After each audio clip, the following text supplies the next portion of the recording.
the knowledge about the herbs, wisdom prevails, keeping the reptiles safe, breaking out of jails. Bloods and bitches staying fire for the serpents. Edging terrain, no need for disturbance. Straight facts, no myths, bringing the resurgence. Herb in community, we foster and cure. Beneath the surface of the scale, secrets unveiled. Red tails wagging, stories detail. Always in your living room, knowledge without fail. Hissing out the wisdom, spreading through the mail. Tongues flicker, seeking out the truth. Non-stop learning, preaching into the... Hello, everybody. Thanks for tuning in for tonight's little episode with the lovely Sarah from Blue Bonnet Bloods. Very excited to have her. She has helped me along the way with my short tail journey, so I'm super excited to have her. Thank you. And then I have my Yeah, and you brought a special guest too. I brought a special guest. Yeah, lots of small, scaly friends. All right. So before we get into it, a couple shout outs. Nikki and Kurt from Irresistible Ball Pythons and Rattery. Hi. We're saying hello to you. Shout out to you guys. As well as, of course, Shed Outfitters. Definitely get some fun t-shirts. The weather's warming up. It's spring. So definitely do some Shed Outfitters. Use the code Untamed for 20% off, as well as shout out to Cold Blooded Cafe. You can also use the code Untamed for 20% off your feeders. So definitely look into that. And then we'll just jump right into it. So Sarah, Miss Lovely Sarah, Hi. tell us about yourself. How did you get into, reptiles or like short tails, bloods, all of that? Oh, sure. Well, yeah, thanks, Ashley. So I think like a lot of people who I've talked to that are in this hobby, when I was a kid, like other people I've spoken to, I spent a lot of time outside and I would catch garter snakes in my yard and the skinks and anoles, because I used to live in Texas, so we had tons of reptiles almost all year round.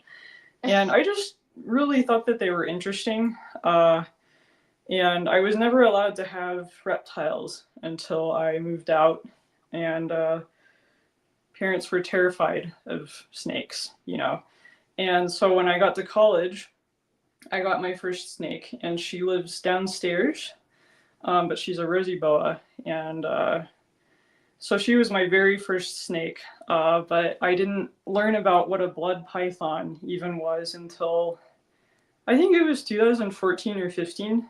So I was just starting college, and I was on one of those forums, the old kind, where I think it was like ballpythons.net, sites like that. Yeah. And there was a short tail python forum, and I was like, well, what is a short tail python? And someone posted what they called a magpie blood python, and I just remember I was like, what is that?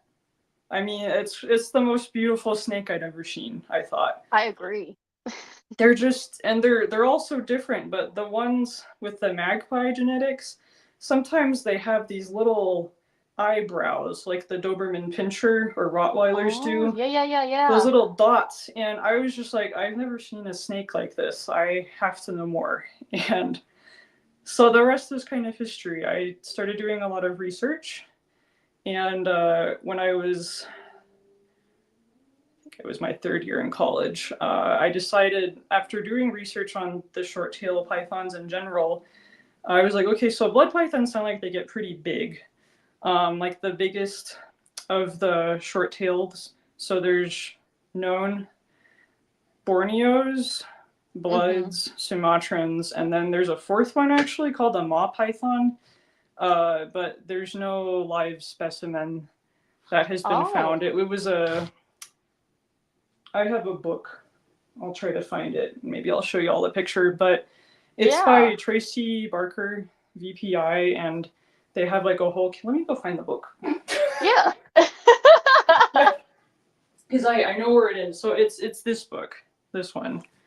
And Okay, it's, oh yeah. my god, how do I angle it? The pythons of It's just like a book of pythons. Yeah. Asia and the Malay Archipelago. And so, yeah, this was like by the folks at VPI, which are like blood python pioneers, and they have a picture in here of something called a mall python that is related to the blood Borneo Sumatran.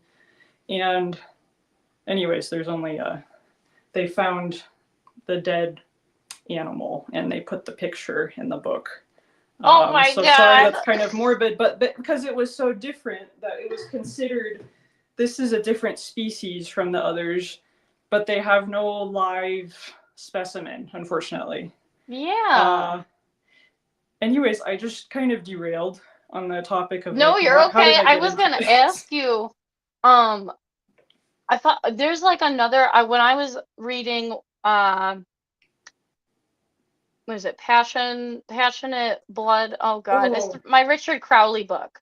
I have it. So I have it here too. Just yeah, in case, so because I he's was like, I don't got know if we're gonna need to talk about these. yeah. The essential short tail python book, really. That is the That's what book this that you is. guys need. By Um, Richard B. Crowley. He's awesome.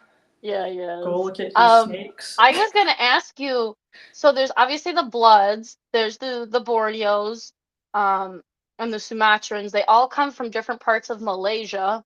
Yeah. And then there's the fourth one that he talked about. I think there's very limited information on them, but I Yeah. want to say like Python, I think you pronounce it Jactio, Hmm. something like that. It starts with a K, but it's pronounced with a J.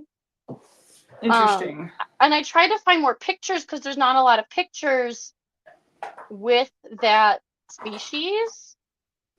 I think Yeah. it's in the beginning of the chapter, and I tried looking it up.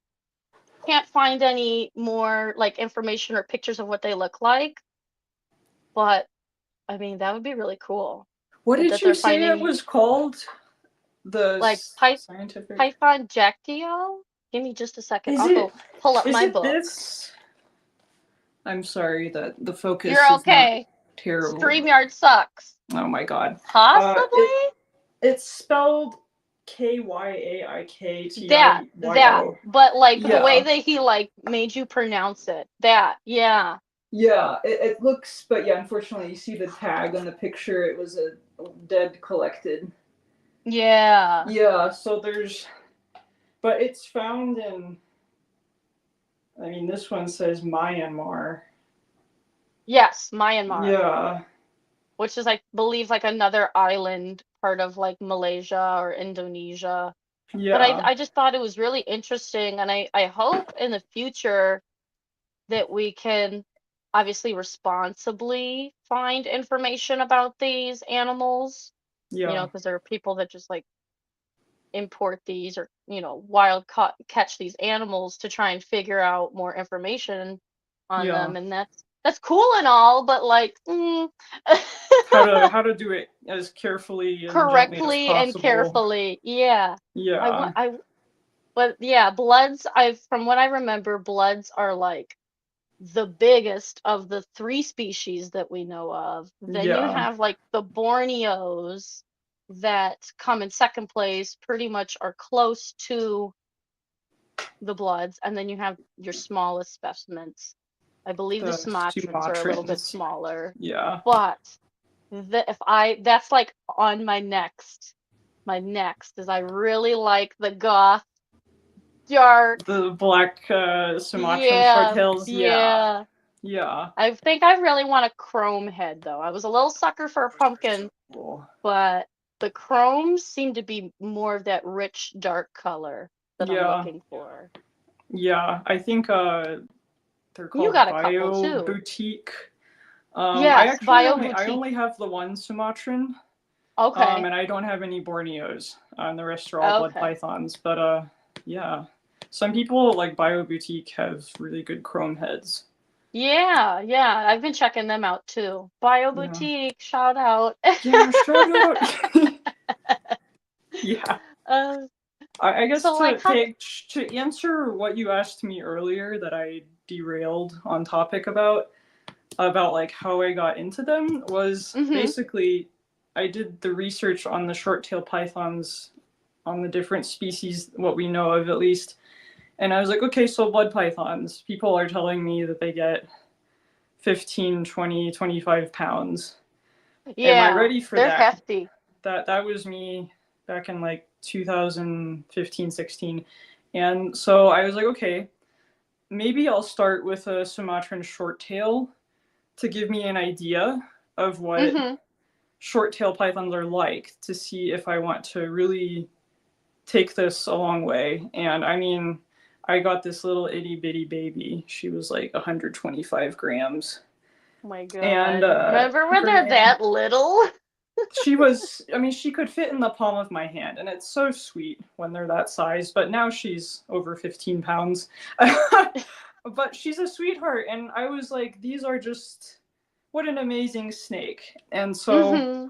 I had her for a couple of years and raised her up, and then during that time, decided I really wanted to get into blood pythons, and so I started like researching good breeders, and I got my first pair from Juggernaut Reptiles, is what he's called, Jealous, in jealous, jealous, jealous. 2019, and that the rest is history. Like, yeah, And he it has just great went snakes. downhill from there. It all went down exactly. Now there's an entire room in my house filled with these snakes, and my Well, husband you has to deal do. with it. Oh my God. How does he deal with, like, how does he handle your Oh, collection? well, I think I lucked out really because he loves my snakes, and he grew up on a homestead actually, so he was Mm-hmm. surrounded by like pigs and goats and chickens and So he's dogs, very like familiar the with the whole livestock animal dogs. world. Yeah. Very familiar. And so he's just like, yeah, like we have cats now instead of dogs, and we don't have the farm animals, but instead of that, we have Sorry, a everybody. room of snakes. Give me a second. Call me Jay. Stop.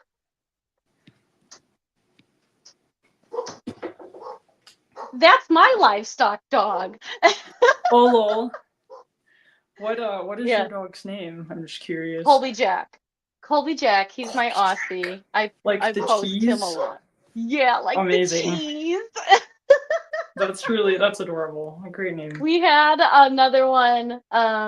She was a double Merle Aussie, and we named her Baby Swiss. Baby Sweat, I like that. Yeah, that's I so think if I get cheesy. another Aussie, I want to name her Pepper Jack. All of the cheeses, basically. You need to have a Kraft Singles next. Right? Yeah. Oh my god, I love that our I snakes are apologize, just everybody. casually draping themselves over our necks. This big old body girl, yeah.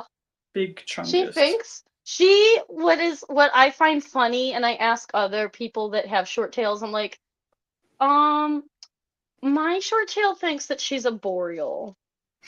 Yeah. And my Borneo, my little Borneo guy up here, he's small enough, but he'll constrict himself around my whole arm. And I'm like, you're Oh. not a ball. You're not a ball python. Like, I'm gonna hang on tight and I'm gonna see the world. Just stop Yes. me. Just try it. But you can see, and I posted the other day, I was like, just so everybody gets a reference of how big she is. I'm 5'8". Oh, dang. She's almost my height. She is Wow. easily could potentially be 6 feet for all we know if she continues to grow. Yeah, it very forgot how to speak English for a moment. It very may well happen. Yeah. I know. I just get like, she's a great eater. That's the good thing about short tails. Never miss a meal. Yeah. But I've been more conscious about not overfeeding recently with her. Oh, really? How Yeah. frequently do you feed? I'm just wondering.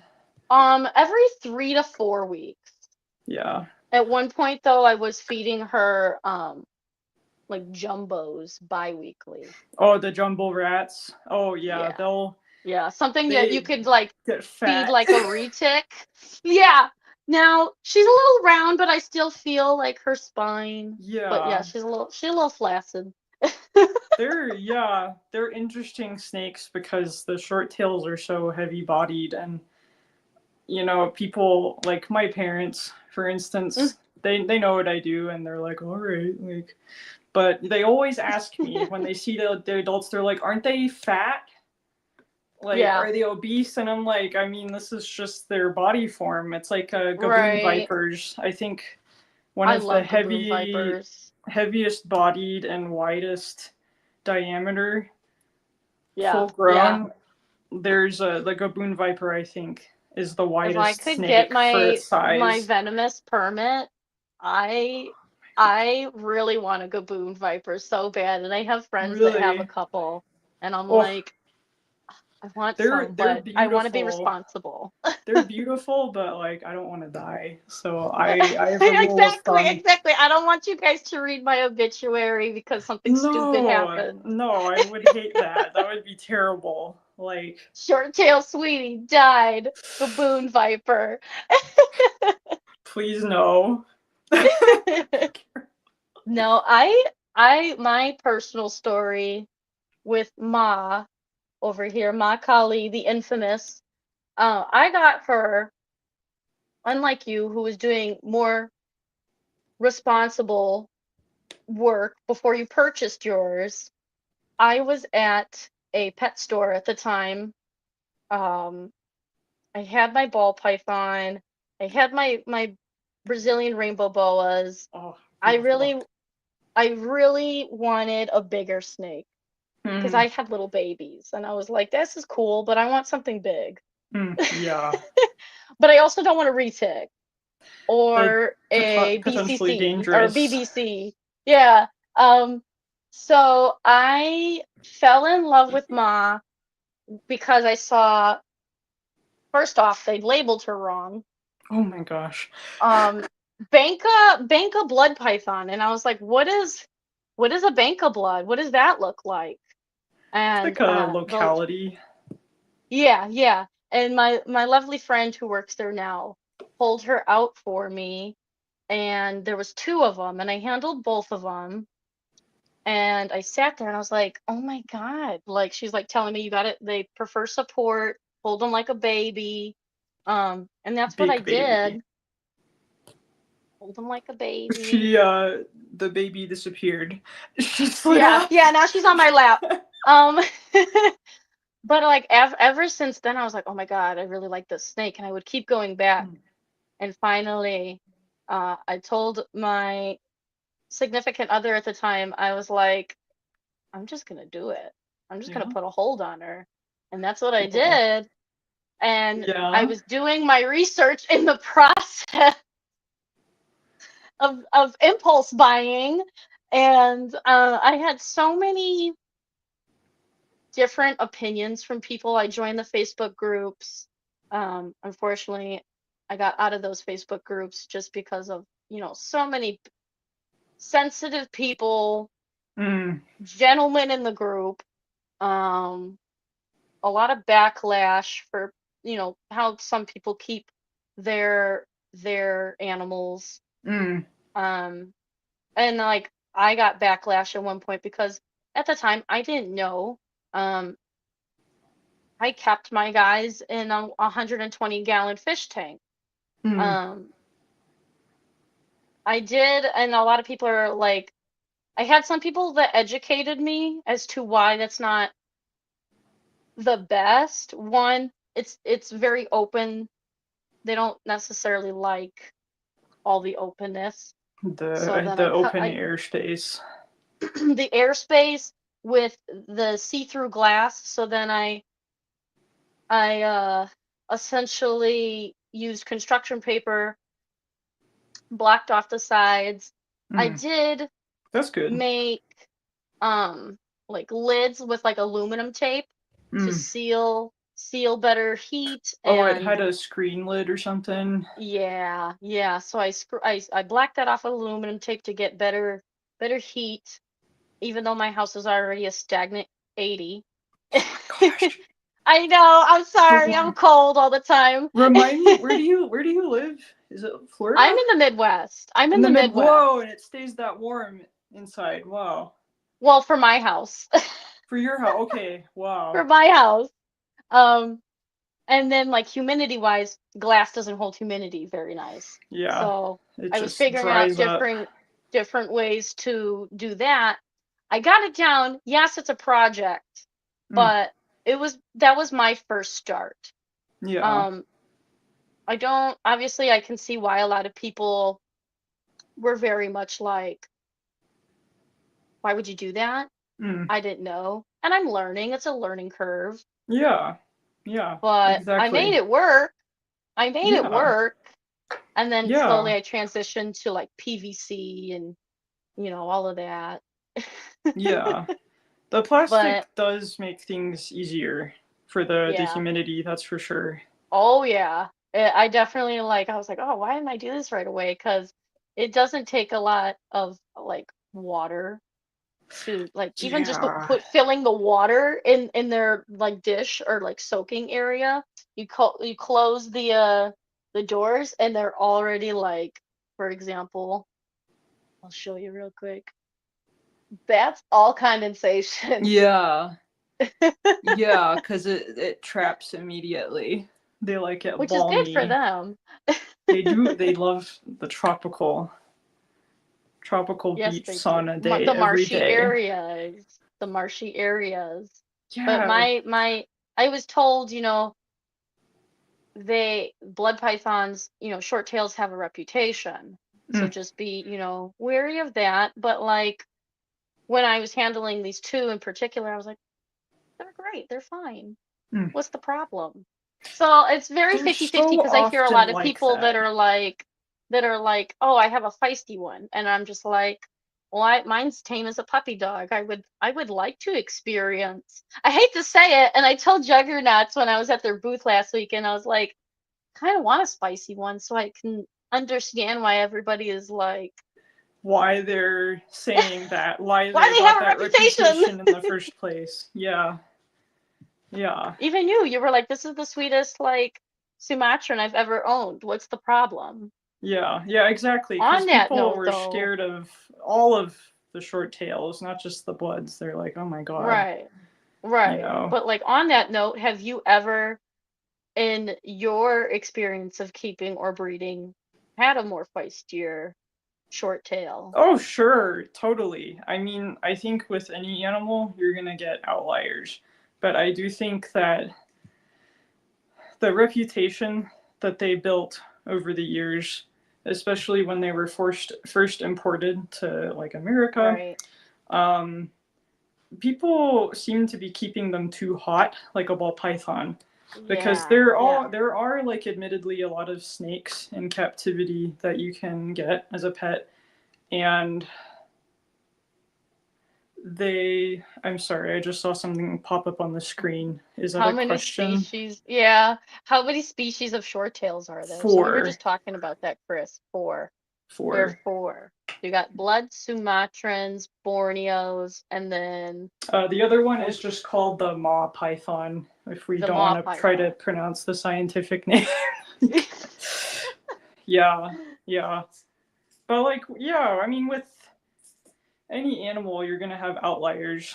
But Right. for years, especially, this is just to give some context. So I used to be a keeper aide at just to kind of protect my location and my work Mm-hmm. history a bit. I was an unpaid intern and then later an unpaid keeper aide, which was the same exact thing, but just an animal aide working at a certain zoo, as a reptile house. And so I Okay. did that for a couple of years. And the zoo that I was at, they had this policy. They're like, okay, like you're unpaid, so you're a liability, but we're going to teach you as much as we can about the animals we have. And I think that was very valuable to like my experience and how I keep snakes nowadays, because that was 2017 through 2019. Yeah. And Okay. so while I was there, like the policy was like, okay, as long as it's not over 10 feet long or venomous, you can work with it within reason, like Mm-hmm. And so I was talking to these zookeepers, and some of them, like, they've had the same job for like over a decade. You know, they get that job and they hang on to it because it's just the best thing in the world. What Mm-hmm. these people are doing, they go in and they take care of this awesome collection of animals, and then a lot of them kind of do what we do, what we're doing right now. They have their animals at home, and so they get home from work and then they have their own collection or group of snakes, whatever you want to call it, and that's their whole life. And these guys, with all of their experience that they gave me, when I mentioned that I was interested in getting into the blood pythons, all of Mm-hmm. them were just like, "Do you have a death wish?" And they just started going like, "Well, every blood python we've encountered." At the time, they actually didn't have any at the zoo that I was Okay. at, and I was like, "Well, you're telling me that this is like a very mean, angry snake. I'm not really seeing that with my Sumatran shorttail, but we're Right. gonna find out." Like in 2019, when I got my first pair, and they were little babies, just a couple months Mm-hmm. old, and just baby dolls, basically. And I still have both of them. I might open up the tubs behind me Yeah, we'd love in a to moment. see. And she is readjusting herself on my neck. This is Saria. I don't remember if I introduced her yet, but she's my. So Ria, she's Thank beautiful. you. She's a classic baby normal, and she was born here in August 3rd, 2023. So she's my little friend That would be holdback. one of my holdbacks. Yeah, yeah. I was Yeah. gonna say, how do you decipher who do I hold back? Who do I really like and who can I part ways Oh with? man. Because I think that would be one of my struggles as a breeder, because I just love all of them, and but I Yeah. can't keep 15 plus snakes to Yeah. myself. Yeah. Well, that's there. I have like a whole thing of criteria that maybe we can like get into. Oh Um, yeah. yeah, for sure. And I lost my train of thought a teeny tiny bit. Um, did I finish answering what you asked me earlier? You had your the zookeepers Oh, at the zookeeper. I was explaining. yeah, you were like, my short tails aren't funky. Yeah, and so I had these guys that were really experienced, and I was like, I mean, I'm not scared. I still want to work with the blood pythons, but all these guys that have way more experience, they've been doing this for longer than I've been alive in some of these guys' cases. And I was like, do I need to really be worried? Because like they're big animals, right? But then once I actually got my first babies and started raising them and interacting with them, I was like, they're not really like this at all. It was likely just because people were keeping them too hot. Because Yeah, like when you talk to anyone who's been keeping this species for more than like a couple of years, and they're very like passionate about it, the same thing that they always say is like, if they get too hot, they get upset, you know. right. And like I think about that sometimes because I used to live in Texas. It was really hot there, And and when you get hot, you get crabby. yeah, and I'm like, okay, that makes sense. Like if you're not used to that, and somebody puts you in a 90-degree Yeah, enclosure and you can't get away from that heat, and I mean, I would be mad too if I was used to right. like 77 Fahrenheit to like 84 Fahrenheit. I mean, that part of the world where their ranges, it's it's really quite mild most of the year, honestly, it Right. seems. Which I was like, huh, it seems you'd think like Malaysia or tropical islands, you think hot, humid. Mm, But no, Malaysia is pretty much exactly how we keep these guys, like mm. 78, 76, 78 during like nighttime. And then like during the day, it's like 85, the Yeah, like hottest. at maximum, like. Right, right. That's where I want to be. I like it warm. I like tropical, but if Mm, it is anything above 90, I'm like, no way. no way, no way. Absolutely, yeah. So I really think that that reputation they got was just because people imported these animals, and At the time, people Right. were getting a lot of ball pythons, you know, and ball Yeah, yeah. pythons. I only have one ball python, my Same here. I was honorary kind of ball like, I python. didn't jump on the kick. I didn't jump on the kick. I'm sorry, everybody. Yeah. Yeah, I mean they're such sweet animals, but I just prefer blood pythons, you know. Yeah. Big bodied, short, little package type of deal. You know, it's a big Yeah, snake, but it's not an 18-pound snake. 150 pound. Oh man, that we can talk about that actually if you want about like the safety with the snakes. Oh, Um, yeah. so like something that I like telling people about, and they're like, oh my god, because you know I see sometimes people and they breed reticulate pythons, for instance. Right. There's a lot of them when I lived in Texas at reptile shows, Mm-hmm. where they have the tables with these little teeny tiny baby reticulate, and that thing though is going to grow up to be huge. And like I'm aware that there Exactly. are dwarf. There's I don't dwarf know if it's a species morph now. or a locality, but they have one that supposedly only gets what 10 feet, So from what nine I feet. was listening to, understanding from Reach Out Reptiles, you have your classic retic that gets, 20 feet about, and then you have your dwarfs, and I Oh, think they get like 10 feet, and then they have oh my super god, dwarfs, which are like 7, like almost ball 7 feet. python size. Huh. Yeah. Oh, like twice the ball python size, really, A at little bit, 7 feet. yeah, but they're making them a little bit smaller, which I'm like, that's cool, but I'd be really interested to see and know about what the oldest individual of these dwarfs and super dwarfs are. what You they know, to look see like, what their yeah, potential would be. absolutely. Because like about that, just as long as we were talking about like uh, the zoo experience that I had, something that I never forgot when I was being a keeper aide is that they one of the first things they told me when I went in is there were two main things. They said to me that if you ever, because the duty was basically I was just going to change the water and clean up after the Oh animals yeah, that I the was allowed duty's to, like a you know. whole man's poop, dude. Yeah, and like I mean, literally for the Komodo dragon, for example, that they had, his name was Boga. I had to use an actual shovel for digging in the yard to pick up his shit. Pardon my French, but it was like they would feed him half of a goat, and he would just eat this thing, and then digest it, and then he would Oh my pop out god. this really Massive charming, yeah, just a really big thing. And but when it came to the snakes though, so they had the rule because I was unpaid. They're like, for anything over 10 feet, you can stand in the doorway while we Mm-hmm. deal with the reticulates, because they had adult reticulates, and one of them, she was like 19 feet, 200 pounds at the time, is what they told me.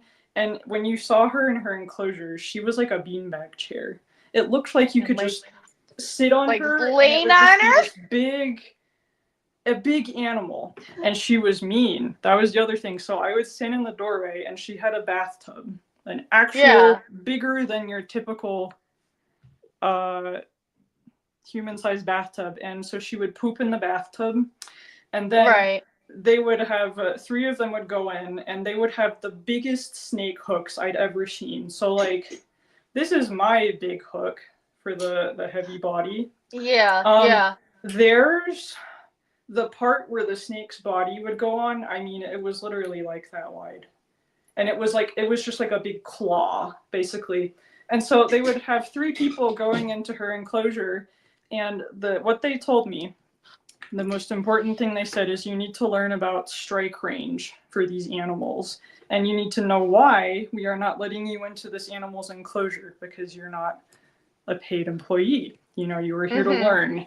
And this is what they taught me. For the animal in front of you, let's pretend, to make it a little easier, that she was 21 feet instead of 20.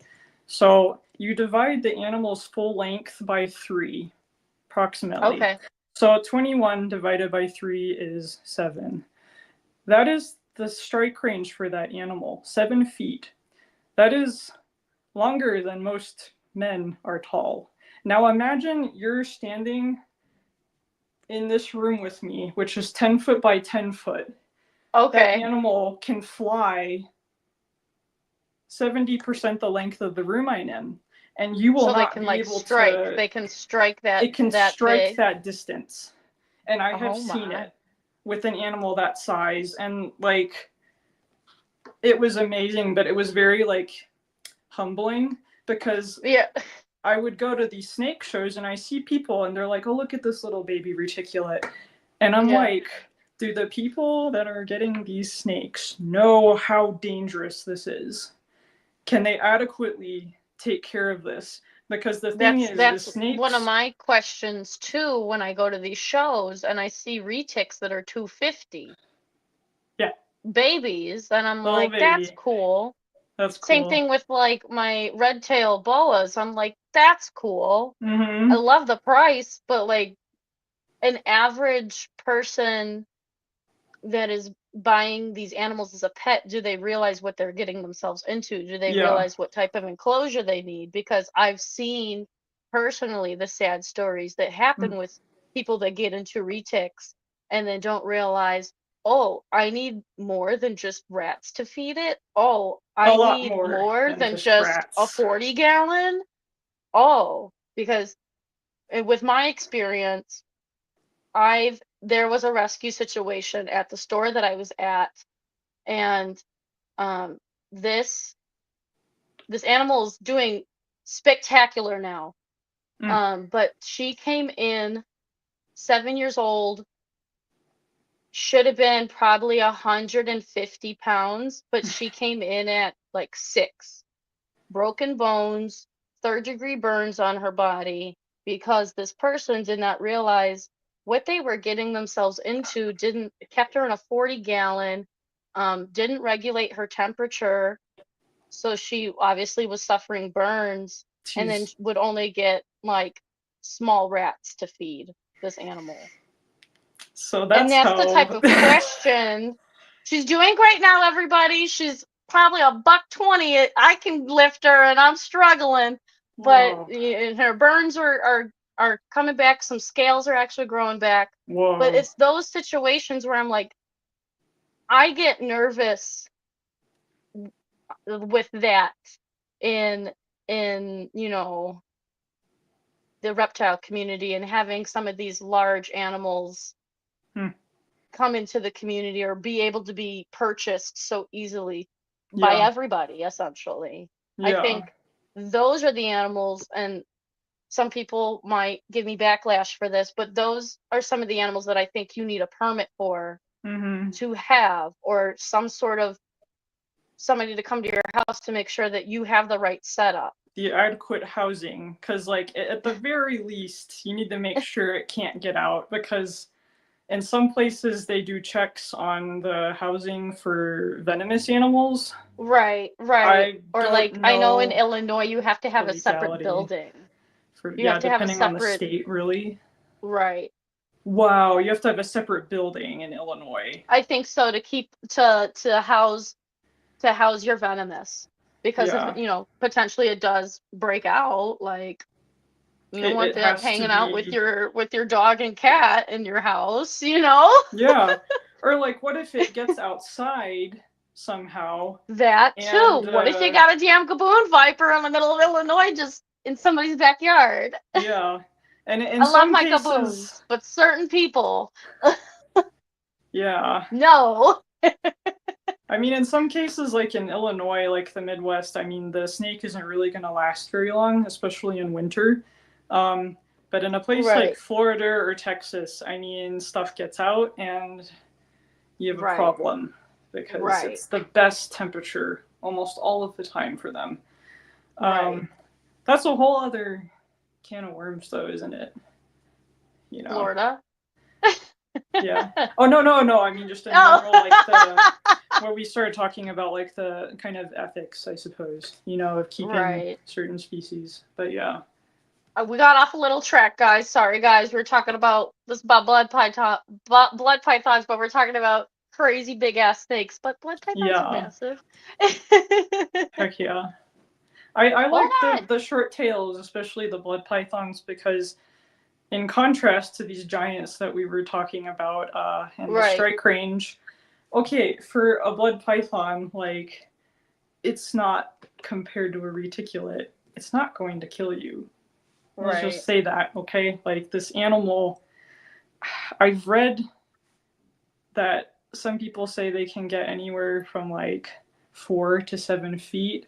Personally, I have still yet to actually see a 7 foot one Right. with the tape Right. measure next to it, preferably.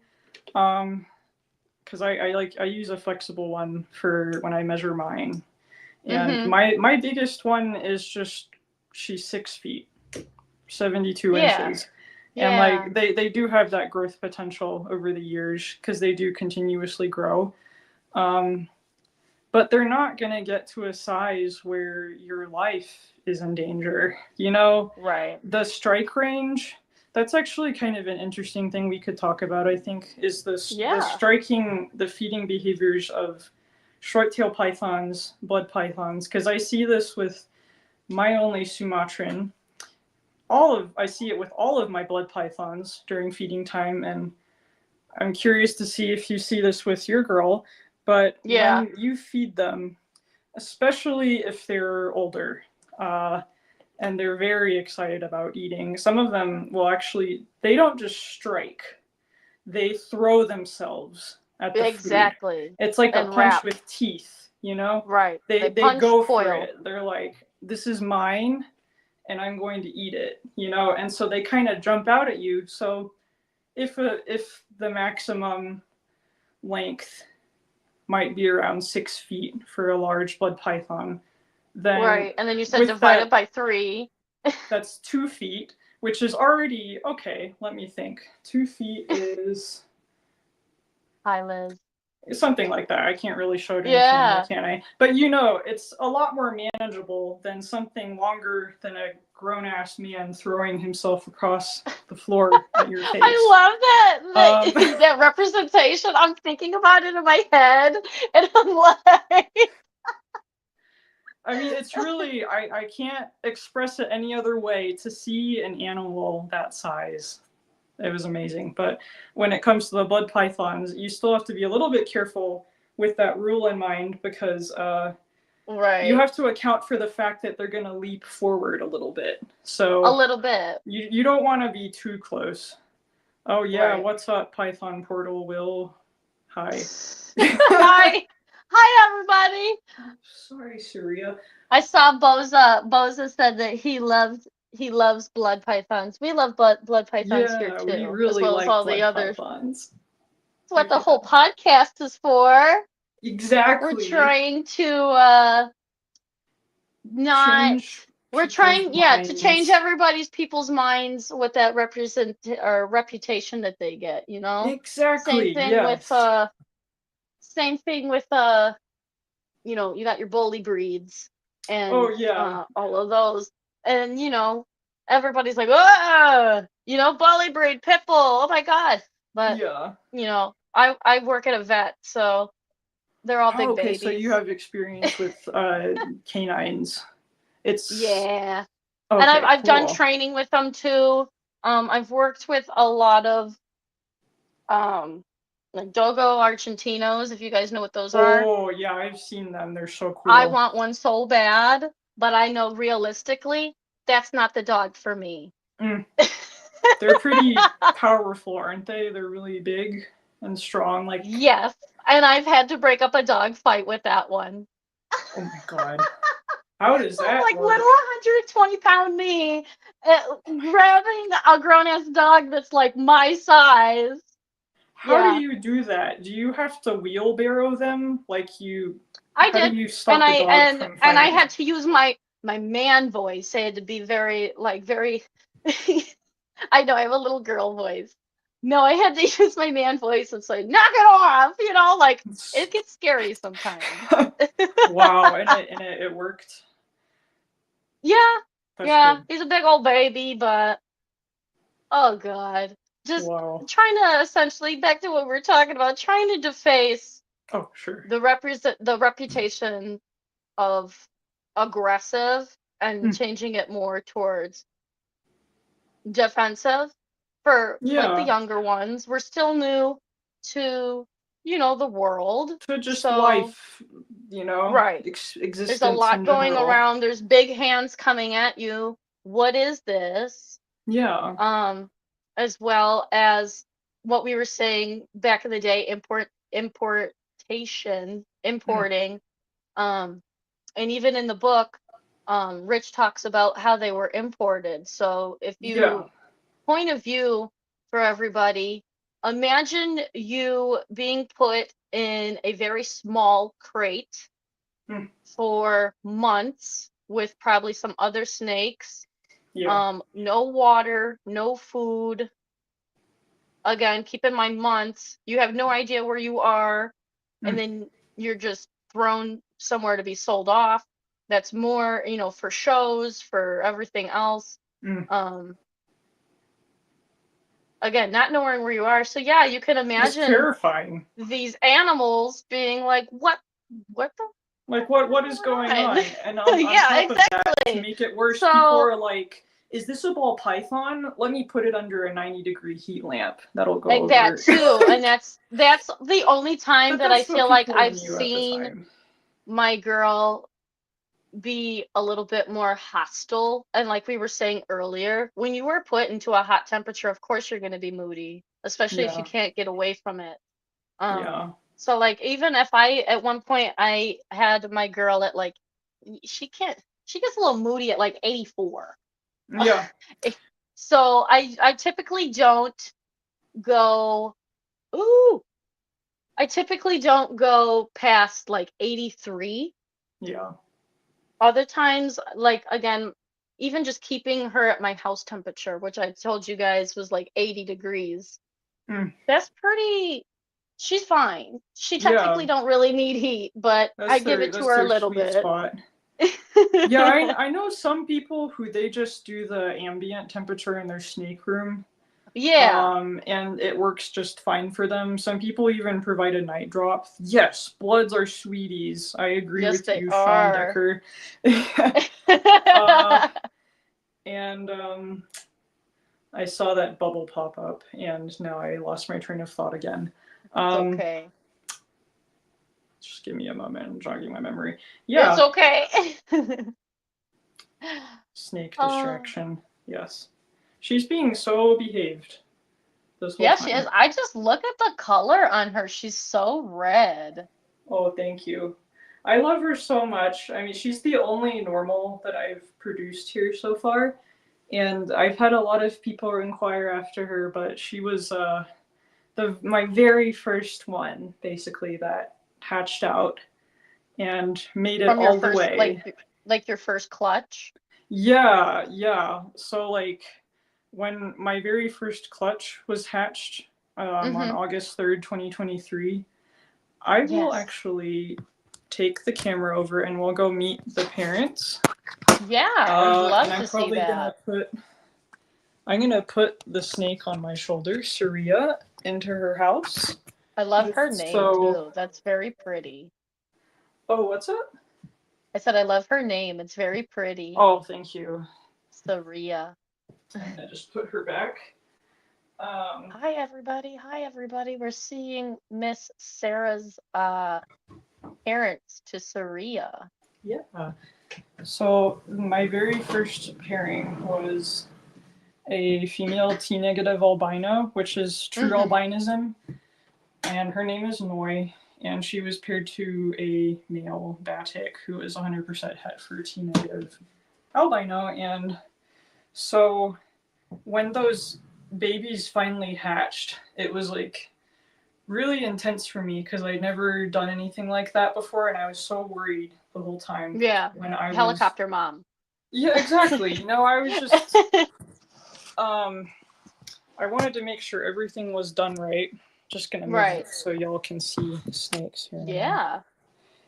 So I was really worried, And when they finally started hatching, I was so excited. And the very first baby that came out of that clutch actually was a Batik. Yeah.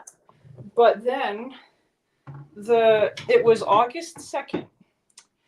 And when I went to check on them the next morning, it was a stillbirth. It had died. And I was heartbroken, and I was like, oh my God, all of my babies, what if that all happens? Right. And I was so scared. But then the second one, the first to survive, though, was Saria, the normal that came out. And when the rest of them came out and everything was okay, I was like, oh my God, thank goodness, you know? Yeah. So that's why she's really especially special to me, because, you know, I didn't know what was going to happen, because unfortunately, people don't always talk about this when you breed animals. This is Mama, by the way. So this is Noi. And I'm sorry to y'all if you cannot see very well her, because I am filming by myself.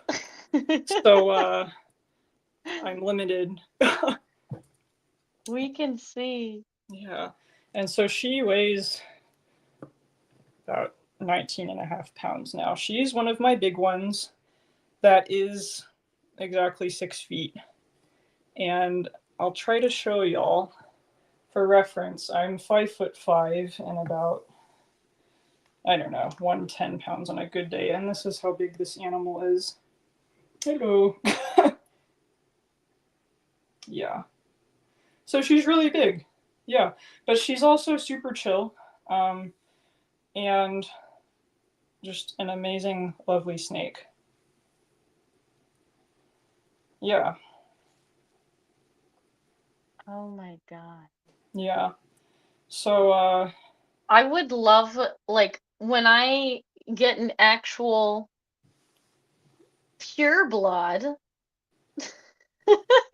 I really want something with that deep of a red or bright of a red. He's very special. They really, when I paired her with Jules in 2023 for the first time, I had a feeling that their babies would be legendary, because when I got Jules, I also got him from Juggernaut Reptiles, the Batik, and just an amazing, stunning animal. We'll get to him in a moment. Yeah. Because Noi still has her tail hanging out and gonna let her put herself away. And when I saw this Batik, I was like, wow, because, you know, I love the Batik gene. Same. You know, but a lot of the ones that I had seen at the time when I bought this animal, they were very kind of brown or maroon. And Jules was the first one I saw where I was like, okay, he's young, but it looks like he has the potential to get very red. And yeah, I decided from a long time ago, actually, that I wanted my first pairing to be Noi and Jules, because both of them had just perfect baby doll temperaments. I mean, never bitten me, so good at eating, and they're just very inquisitive, very special animals. So I'm gonna put this in Jules' house, and we'll see how well the camera will pick this up.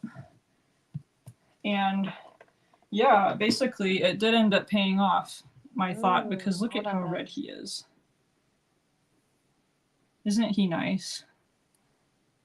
Oh my God, the camera is trying to follow my face, and so it doesn't want to look at the snake, but there he is. Yeah. So that's Jules. This is a Batik blood python, and he's 100% Het for T negative. And just a wonderful animal, you know? And I knew that I wanted my first pairing, I wanted to think about the temperament, but also the appearance is important, you know, as well, you know. Health is the most important thing, in my opinion. But he's just perfect. Look at that. I can pet his head. And he's okay with this, you know? So I hope that people will see animals like this and realize that blood pythons are not out to get you. Some of them are just more anxious, like people, you know? And the vast majority of them are very, very nice. Yeah. Oh my god, I just hit my head. So, let me see if he wants to come out. Obviously it's very important to have a healthy animal. That's the first main priority. That is the key priority, first and foremost. But the reason why I like your stuff in particular, not just because you're a lady, but but because you are very big into I want to breed for temperament and not just beauty, which I think is amazing, and how most animals should be bred. Yeah. Based on temperament. Oh, well, thank you for saying that. I appreciate it. Yeah. I think ultimately, why would you say temperament? Why would you say temperament is like a big factor or like important, you think, with breeding? Yes. Well, for this species specifically, because these are the ones that I've decided to focus on. Like, I probably won't ever breed any of the other subspecies because I just really like blood pythons. Yeah. And there's something about a red snake. How often do you see a red snake? You know, I mean, and they are just, besides milk snakes, albino milk snakes, corn snakes, I think classic, they're orange red. There just aren't very many snakes where their base form is red, you know, like the classic normal, the wild type, although they come in a range of colors. But people often, they're selectively breeding for the red because it's beautiful. And the reason why I decided to focus on the temperament is because, well, I want to say this, that none of what I'm doing is possible if not for those very first people who imported and successfully learned how to care for these snakes. Nothing in this room would be possible without those people who have been doing it for a very long time and dialing in the care. And people have put in a lot of work into making these beautiful animals, you know, and at this time, you know, there's a lot of different morphs being discovered in the blood python community. I know pied is kind of making its debut. It's been around for a few years, but people are now finally, they have some adult pieds of their own and they're able to produce offspring that are now het for it. So it's really exciting. That's just an example. And then there's also druid, which is another newly identified phenotype. And the thing is that people before me have been putting so much time and effort into these snakes, this species, to develop the colors and known lineages and actually make certain traits more defined, right? And so now I have that luxury of being able to, instead of focusing on, okay, how do I make a wild type animal that's maybe not the reddest become apparent to offspring that are redder, you know, by selective breeding or selecting for a certain trait. And a lot of people have already been doing that. So now I have the luxury of getting to be a little bit particular when I'm choosing animals to raise on my own and prepare for breeding. I'm changing my mind sometimes depending on the temperament, if I'm really going to go forward with the breeding project or not.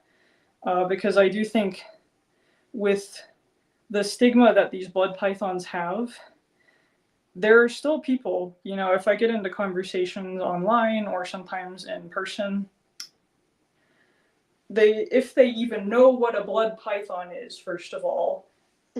Most often, strangers that do know about them are like, "Oh, you're getting bitten all the time," and I'm like, "No, like No. these are Yeah. not nasty animals." And there's still people, still in 2025, they're like, "Blood pythons are mean. They're named Blood because of your blood getting everywhere." I know. No, no, Yeah. no.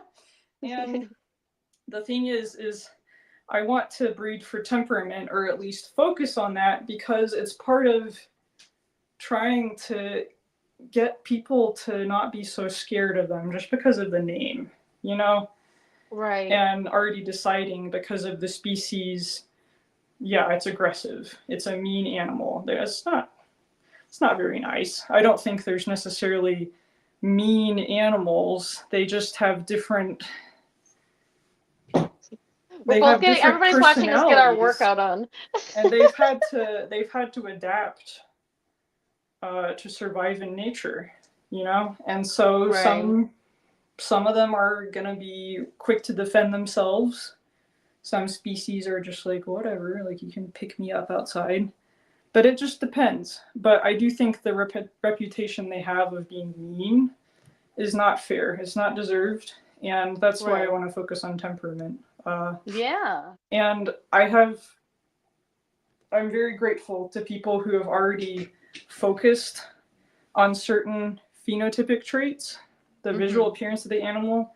And that's something I would like to focus on for some genes, but it's, in terms of importance, the looks are third for me. The first Yeah. is health, the second is the temperament, and then the third is the looks. So that's why, and I'm sorry that I rambled on, because No, you're okay. I I'm totally not sure how agree to with explain that. that. No, that makes Succinctly. perfect sense. Because I think a lot of people get into it just for making it health first or Yeah, looks or like the first world and then first temperament thing. last. You Yeah. know.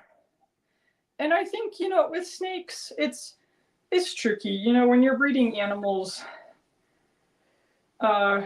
you're creating new life. And I've had some people say to me some very strange things when we talk about it. One of the most common things that people say to me when they learn about what I do is they're like, "You're playing God. You are creating new Right. life, and you have to be careful with that," I think, But at the Right. same time, when it comes to snakes, I don't think there's anything wrong if your focus is to breed for the color or for certain traits, because they're just so different from mammals. When we talk about the temperament, I don't want people to think that I think a snake is like a dog or a cat. They're not. Mm-hmm. These are reptiles, and they can be very nice. But it just requires a different kind of touch than with a dog or a cat. Yeah. How can I say it? Animals that have already been domesticated for thousands of years, Mm-hmm. cats and dogs, and you cannot compare them to snakes, So if someone's like, "I want to breed the snake because it's pretty and it's healthy," do it, If you have the means to take care of the babies and there's a market Mm-hmm. to eventually adopt those babies, then go where your heart takes you. But Yeah. the temperament, this is still a reptile. And for something like a blood python, it's interesting because we have many captive bred generations in the States here now. But they're not domesticated. That takes millennia. Right. We'll be lucky if we ever get truly Get to domesticated snakes, experience right? it. Yeah. And we won't even be around to see it, you and I, because we will be long gone. The only hope is that people like us continue to further lineages. And maybe there's a chance, that the captive bred snakes versus the wild animal, you know, how long would it take to truly domesticate a snake? Is that even possible? So Right. all I'm doing is seeing in my lifetime how far that can be taken with the Right. temperament, you know? Because it has And to that's start what somewhere. what are you doing? Like with, you know, wolves, and now we have domestic dogs. Yeah. And, I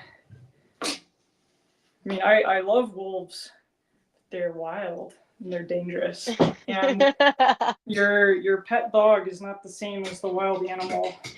And that was because crazy people like us outside saw an animal and decided, you're my friend now. I will take care of you.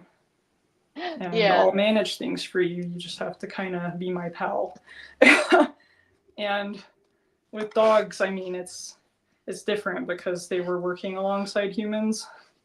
Right. Snakes, can you work alongside a snake? I don't know. I don't think so. You know, but you can try to When you're selectively into witchy breed things, that can for be temperament. your familiar when you're into witchy things. Work Yeah, alongside your snake. yeah, yeah. No, but I I think I totally rambled a agree. bit. I No, apologize you're again. okay. I totally agree um about dogs and wolves being different. Yeah. I myself have worked with um wolves I'm or listening and I'm like gonna put him away. He's wanting to okay, go with back. wolves or like dogs that have like a high percentage of wolves. Oh, the wolf Definitely different. hybrid?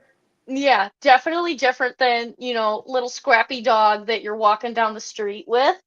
Yeah. But That's an I, animal that has the wild still in it right, because of right, the hybridization to a domestic right. animal.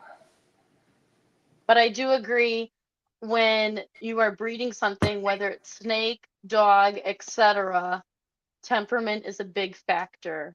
Yeah. Um, because there are people that breed dogs and are like, oh, I wonder why my dog is reactive. Mm.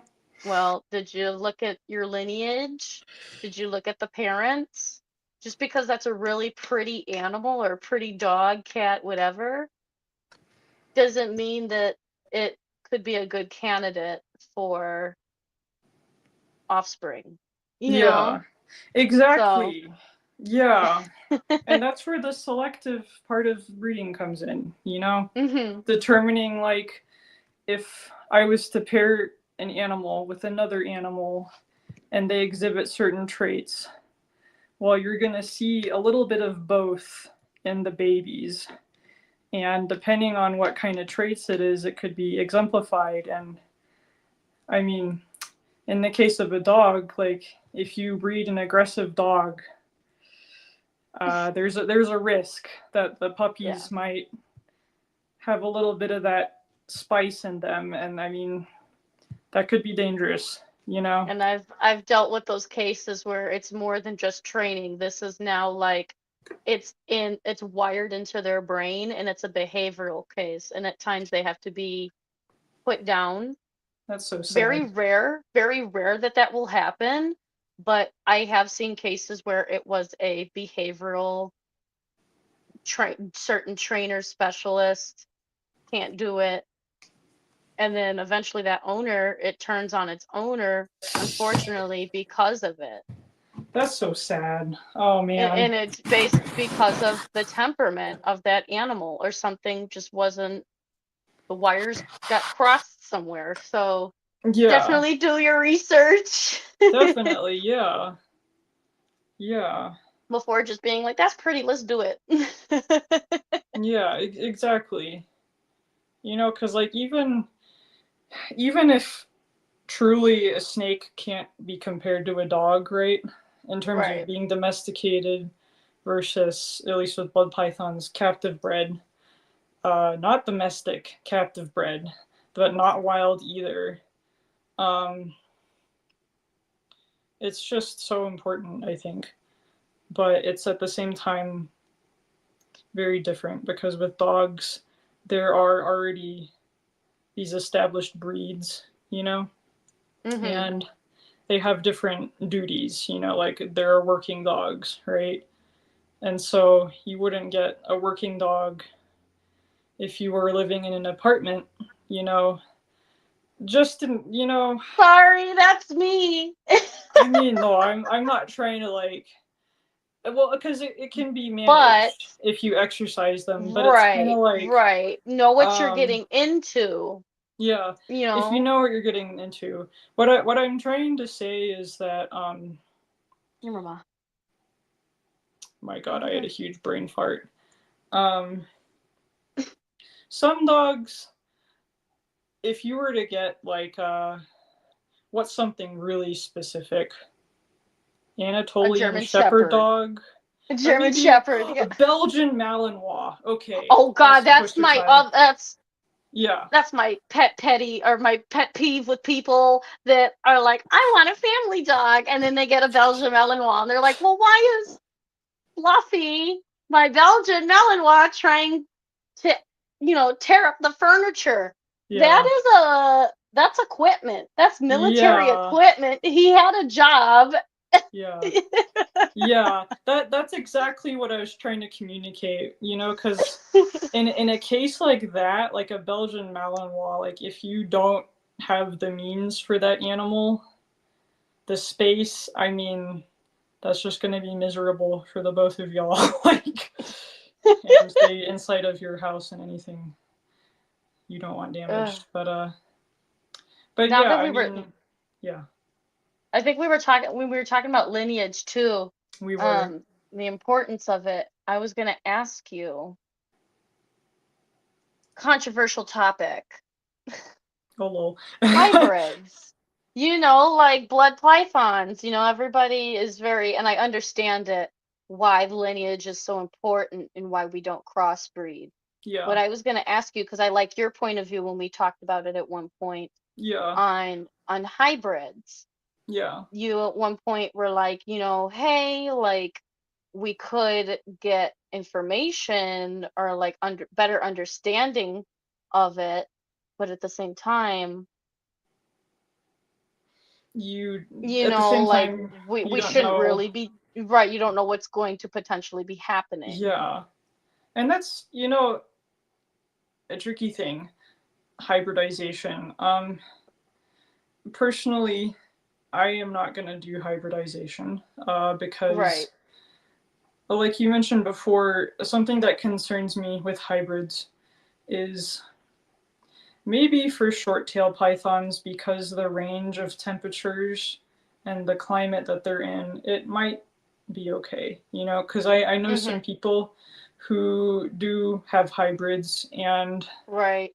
uh, their choice to produce these animals is entirely their own, Right. and they have the space and the means. Oh boy, they do, to take care of these animals, Right.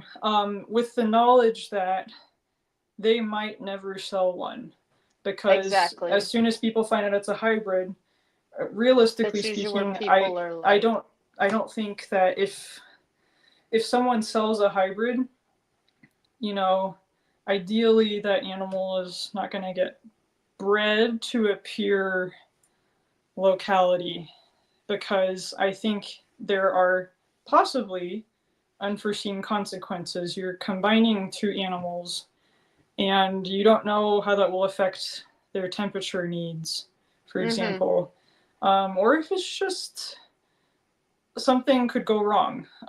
Right. I don't want to go off topic too much, but there are hybrids like ligers, and it's like a lion Right. and a tiger, but there are different kinds, like if uh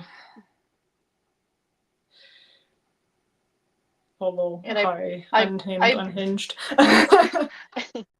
I bring up hybridization because again, everybody knows my story. I didn't intentionally get Ma because I was like, oh, it's a hybrid. Like I had no idea. I was just under the assumption that that was a blood python, for one. And then Yeah, two, I also didn't know the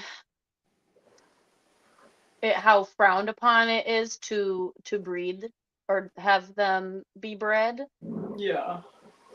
I still obviously will take care and put my blood, sweat, and tears into this girl. Of You course. know, She's somebody's your got to love baby. her. She's your Somebody's got to animal. love her, right? But I've seen blood balls. Yes, those are a And thing. I've talked to that with a couple of people where I'm like, well, how do you keep it? Do you keep it more ball python temperature or like humidity, or do you keep it more blood? You know, what's the Yeah. temperament like? What's the structure look like when that animal is going to be an adult?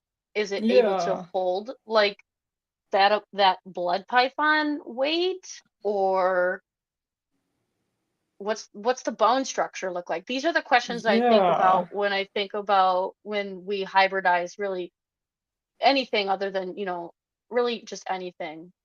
Bloods, ball pythons, carpet pythons, and green tree boas, because that's a thing. Um, Really? Really? yeah, I don't remember Okay. what the name I is, hadn't but heard of there those. are the like tree snakes that get hybridized.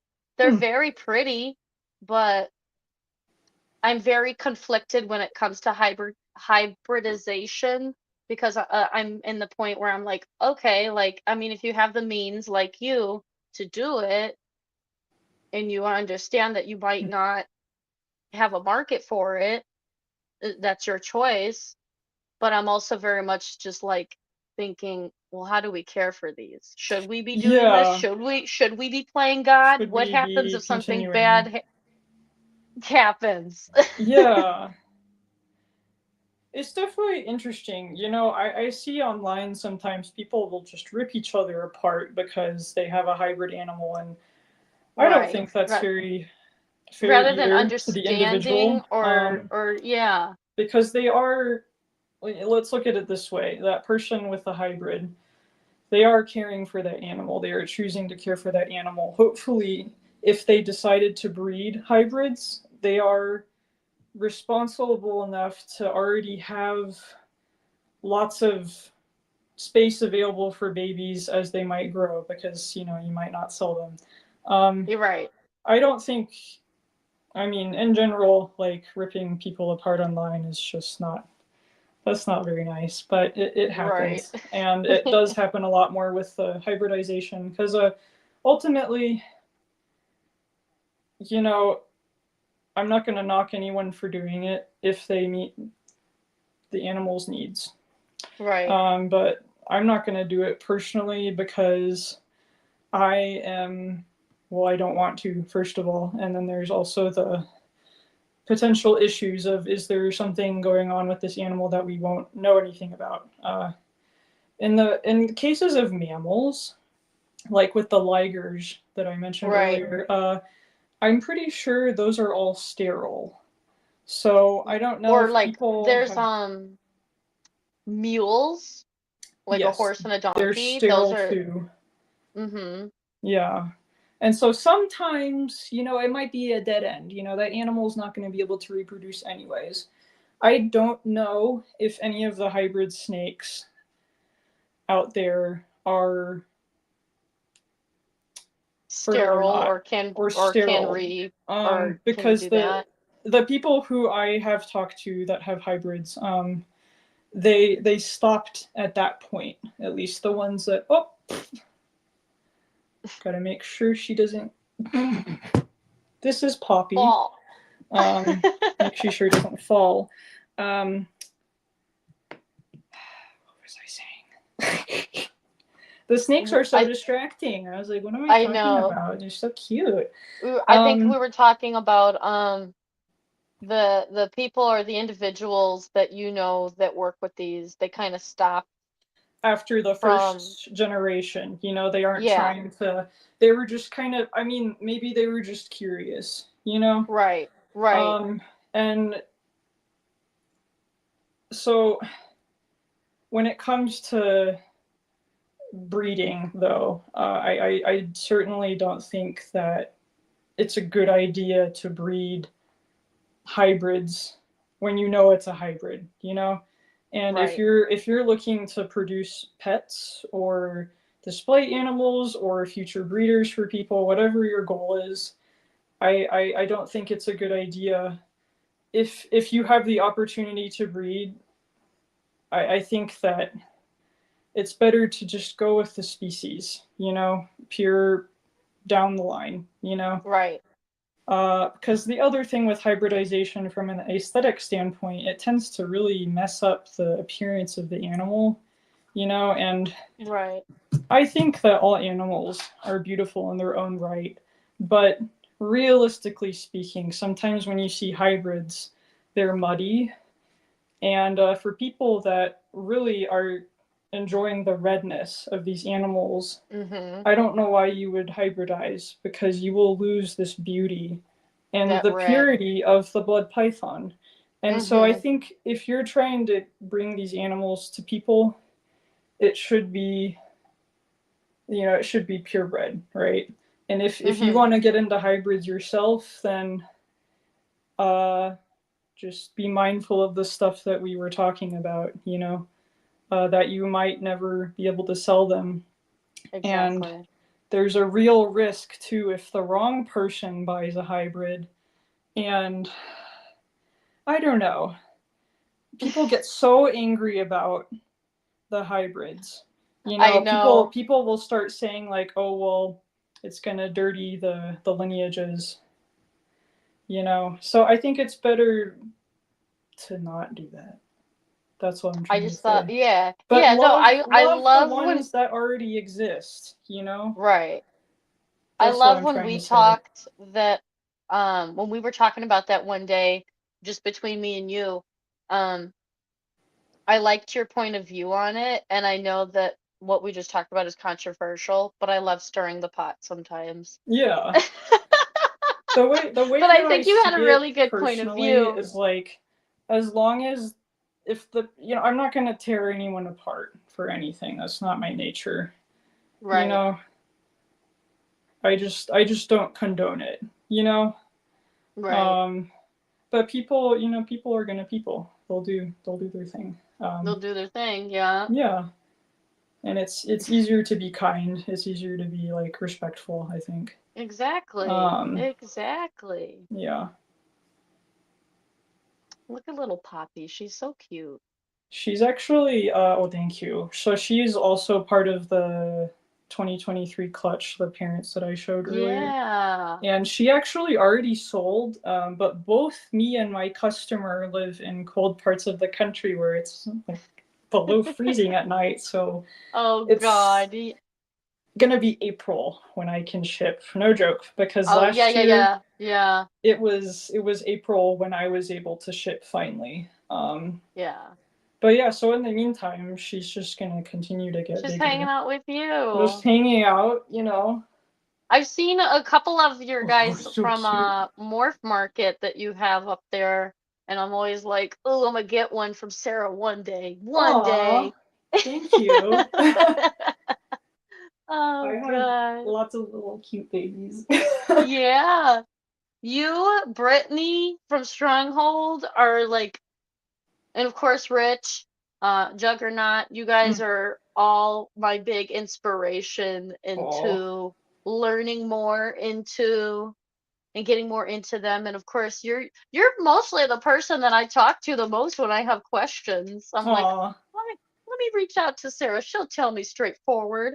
oh, thank you. Thank you, Ashley. Yeah. It's very nice. I I thought try to be earlier, helpful. I love talking about these snakes. oh, I know. I'm obsessed. Before we get off of here, I thought it was Oh, funny sure. because everybody knows Ma again is my whole mystery. She's my whole mystery snake. Um, I bought her I bought her as a male and she was actually a female. Oh my God. Yeah, yeah. And I I remember and this I conversation. I yes, because she was bought to me as a male, and I was like, I think it was a year later, I was like, this is a big body snake, and I've never seen blue hemipenes on this snake. So Yeah. I took her and I was like, let's reprobe this snake. I think this is a female. And then it turns out it was like it was a female, but then the other day, or like a couple weeks ago, um she pooped and some like hemipenes came out, and I was like still Oh, in the mindset of like ball pythons, hemipenes, that's a male. So mm, then I went back to like my theory where I was like, oh my god, is this just a big male? Like I'm so confused. Now is what are you? And that's when I yeah. hit you up and a whole bunch of other people up, and it turns out short tails, male or female, have hemipenes or like Yeah.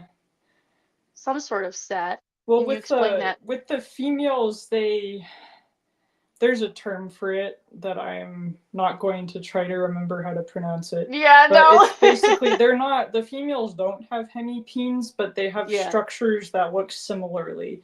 And it's very right, strange when you compare it to different species that don't look like that down there. right. And so sometimes, I mean, blood pythons, They're really they hard to are probe, I've heard, or tricky. like sex at times. They're Yeah. hard to probe and they're hard to pop. I have done both of these things, and you just have to be as careful as possible because Yeah. they look similar. Um, Right. but the males are bigger and usually more colorful. Right. And but you do end up with sometimes where you're like, could this be a girl or a boy? Uh, for instance, like I might You share, I mention was gonna say, this. share your story. I'll Share your share story. the most recent story. Uh, so I had this snake for a long time, and his quote unquote name is Typhon, and so he was sold to me as a male by somebody who got him from somebody else. So I'm like the third home, and Hmm. I was like, this is a beautiful animal. This is a pollen, which is a gene I'm very interested in working with because of the superform flower, but Hmm. another conversation.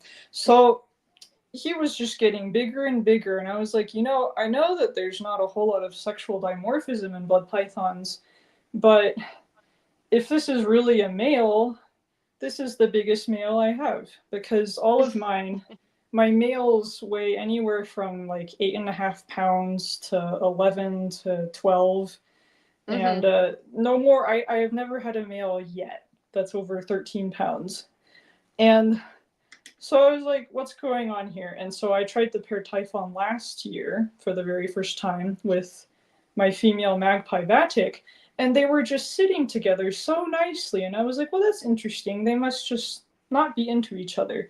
So that pairing didn't happen. And then this year, I tried to pair him with Valentine again, and exact same thing. And I'm like, interesting. So they're definitely not immature. They're several years old, going 6, 7 years apiece for those particular animals. And I was like, let me just try something because Typhon just kept getting bigger and bigger, and now he's almost 20 pounds.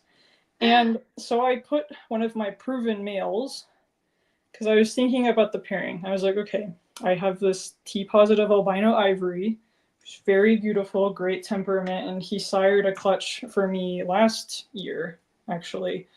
Um, and he's like very raring to go. So I was like, let me just put him in with Typhon because the thing with blood pythons is they're not going to eat each other if they don't like each Right. other during the breeding process.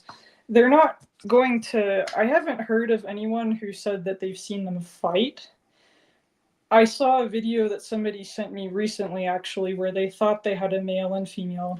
And as soon as they put the supposed female in with the male, the actual male just had a temper tantrum and he lifted his tail and was spraying everywhere, Yeah. lashing his tail violently, and that was an immediate sign like, get away from me. And so that was how, in that particular case, that person was like, oh, actually I have two boys, because females tend to get along with each other. They'll just sit next to each Okay. other. Yeah. And the boys, though, when they're near each other, will be like, I'm going to try to intimidate you or dominate you. Yeah. And anyways, I put my proven male with Typhon, and they started breeding almost immediately. It was sexy time. It was actually quite incredible because they actually started sniffing each other, and that was something that I hadn't seen when I tried to put Typhon with my female Valentine multiple times. They were just Oh. completely uninterested. But in this case, they both started to smell each other, and I was like, maybe, but I'll kind of keep an Yeah. eye out. But then they started locking, and I was like, oh my god. It was a lady. Typhon's a girl. And we're expecting, I guess, we'll have to see That's if exciting. if Lightning was successful or not. Yes, if you do get a clutch, I would love to see. We'd probably all love to see what happened with Aw. I would that. too. Funny. Animals, reptiles are very funny. They are, aren't they? And the blood pythons are notoriously difficult to sex. That's what I've heard, and I agree. Because, I mean, I've done both popping and probing, and honestly, I went back to probing because it's just easier for me to tell that way. Right. And it could just be because I have really small hands or something. And there's like a lot of guys in the hobby and they have giant man hands. Big ass hands, maybe and it's they have little easier ladies. for them to pop for that reason because they have more force. But it's tricky. But you just have to be careful. Yeah, because you're like getting into their no square, and they're like, absolutely not. So there's that factor too. They're gonna resist most likely. Sometimes I've had a few oddballs, like from my clutch that was born October 5th, 2024 here. My baby rack is actually in a different room, which is why we haven't seen any of the recent ones, but it's because if they lived in this room, they eat every week. My adults would just go insane. They would be like, what about us, Mom? Yeah, and so this is just a little easier for me to keep them from getting a little too overexcited every time there's a bucket of rats, Yeah. And it's, but yeah, I had a couple from that clutch.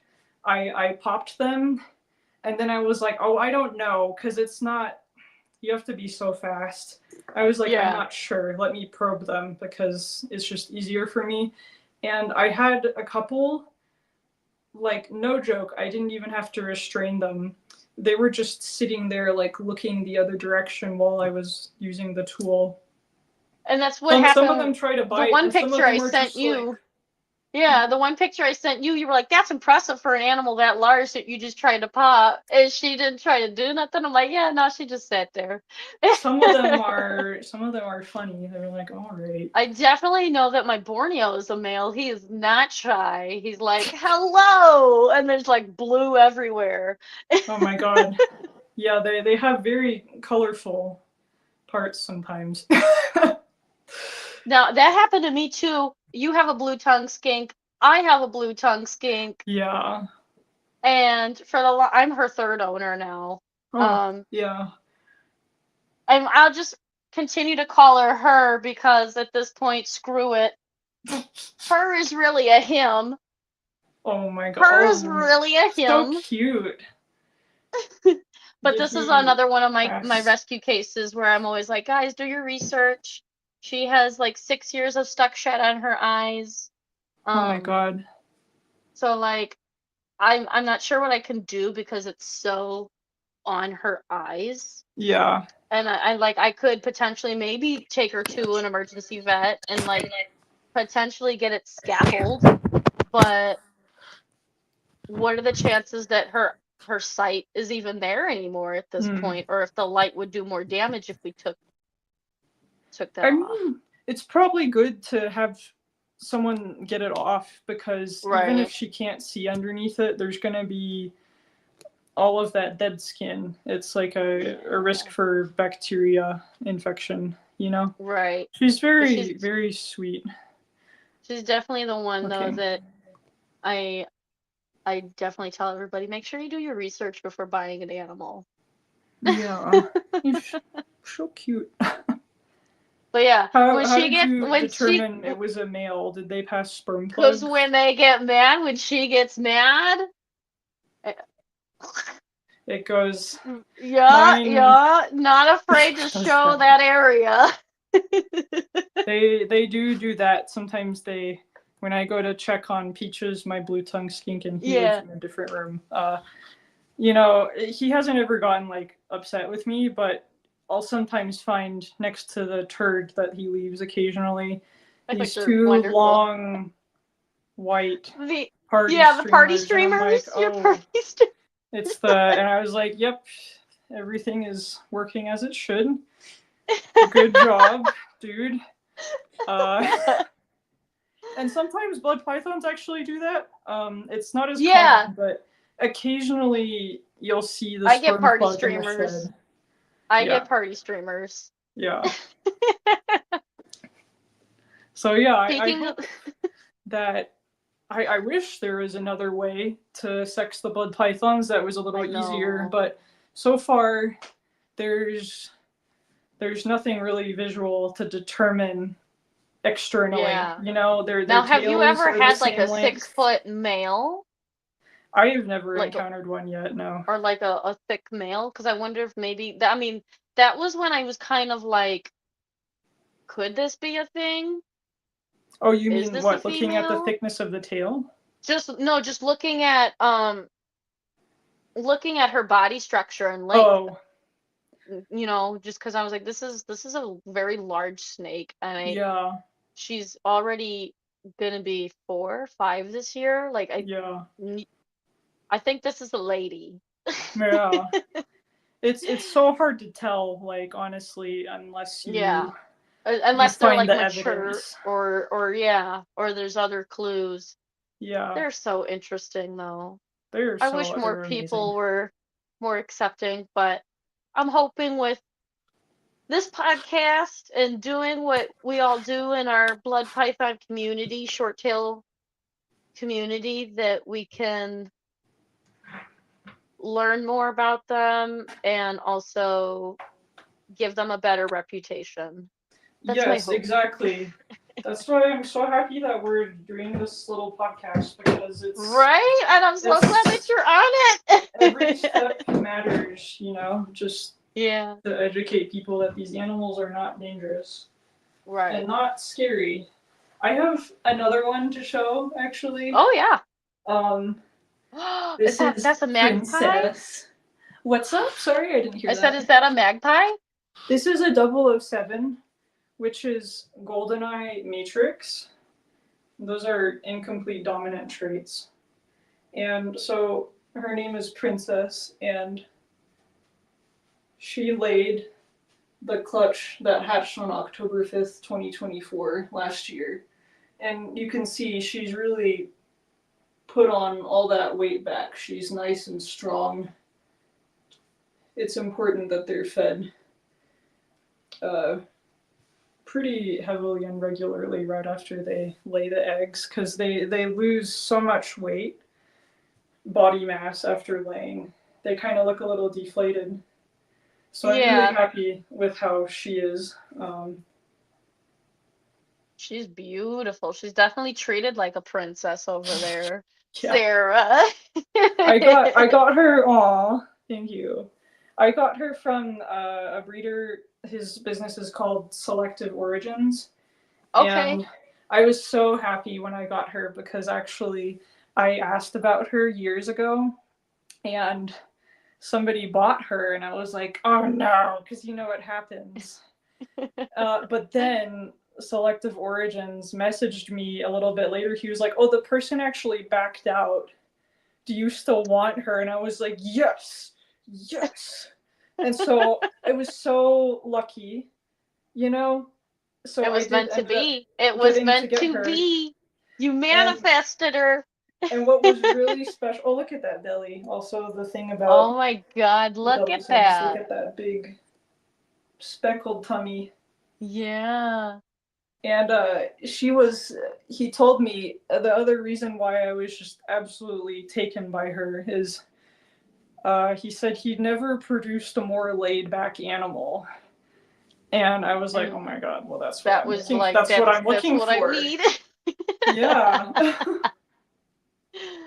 Oh, it was so meant to be, Sarah. Aw. Yeah. That's awesome. Yeah. She's a big girl. Very nice. Yeah. All right. Well, I got some other errands to run, but I absolutely enjoyed this podcast with you. I Aw. think we talked about some great things. Thank you for inviting me, Ashley. I really appreciate Absolutely. it. I would love to have you back on again. If Aw. that were ever a thing for you, I'd love to see more of your babies becoming Aw. produced. Thank you. Yeah, next time we do this, maybe we'll talk about like breeding more, and I can show y'all Yeah. the baby rack in the other Oh, room. absolutely. We would love to Yeah. see the baby rack. Yeah, all the little noodles. Okay, princess, you are gorgeous. Princess. Keep doing what you do. Yeah. And everyone, go love a blood python today. Go love a short show tail or a the blood snake python. Yeah. appreciation. These are not mean snakes. Look at this. This is a puppy without legs. Look at that. I'm signing off with everybody. Go love a blood python. Bye, everybody. Yo. In the lab with the gang, we discussing the scales. Blood pythons and short tails, no fairy tales. Dropping knowledge about the herbs, wisdom prevails. Keeping the reptiles safe, breaking out of jails.